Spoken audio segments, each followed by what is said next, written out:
Welcome, future masters. I was doing these problems. I'm going to show you this problem that I solved. White's move was king takes b6. Okay, now when I tell you about problems, I say look at checks, look at captures, look at piece contacts, look at board situation. In this case, it's a board situation game. The board situation shows the white king is completely out of the question. He cannot do a thing about this f-pawn. Pushing the f-pawn, the king can never do anything. So it's going to be f-pawn and king versus knight. That is advantage to the king. So what we do, we push the pawn. Can't stop it by his knight by himself. This knight can't move to e5. We just chop it off and he loses. So he's got to move his king to protect his knight. Fine.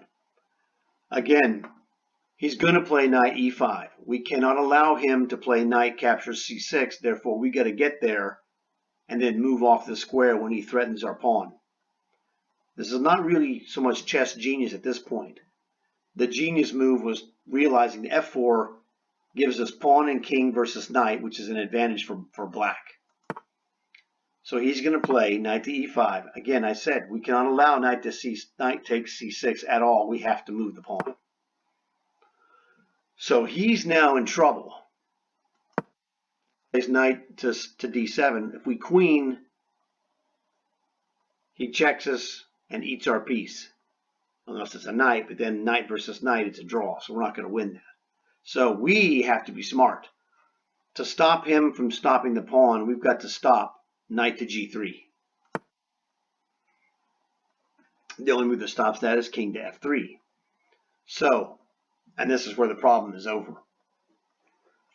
He's going to play knight to e5, which is bad news for him because he's going to have no shot of stopping us.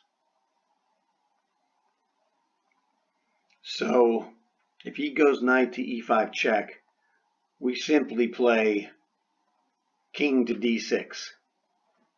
He can check us. He cannot check us on c4. Well, he could, but we play pawn takes knight. He pushes, and we're going to queen, and this pawn will never queen. So knight c4 check would lose. He can go knight to f7 check, which is fine. But after he plays that, we would play king to e7, cutting that knight off forever. There's no square where that knight can go where he can in any way make a combination to fork us or guard f1. Just that simple.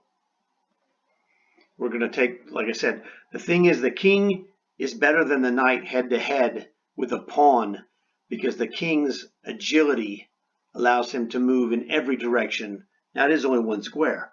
The knight has a slightly longer reach than the king, but he changes color, and so he attacks things and then loses attacks on other things every time because he alternates color. So this is the thing that if you go back to the beginning, I won this because I recognized that king and pawn versus knight is a win for the king unless the knight is perfectly placed, and it is not. His king is out of the game. We saw that. So we don't allow him to take our pawn or trade it, sacrifice the knight for the pawn. We're not allowing that. Knight e5, king d6. We dare him to check us. Knight f7 check. Well, good luck with that. Now, here's the secret. When you go knight f7 check, what we want to do is we want to queen that pawn, right? So the thing we want to do is we don't want to go to a white square. That's the same color as the knight. Because when you're on the same color as the knight, when the knight moves, he can check you. We want to go king e7, which when knight is here, that blocks off everything. Blocks off e1 and e3. d4 is worthless to him because our king is also not on the same square color as our newly queen, so that no combination by the knight is going to allow him to fork our king and queen. That is the secret. So this was a quickie lesson to help you out Go through this, check it yourself, and then play this on a board and see what it is. You'll find this to be very useful. So, like the video, subscribe, and get more gold like this. You guys know what to do. I'll talk to you later.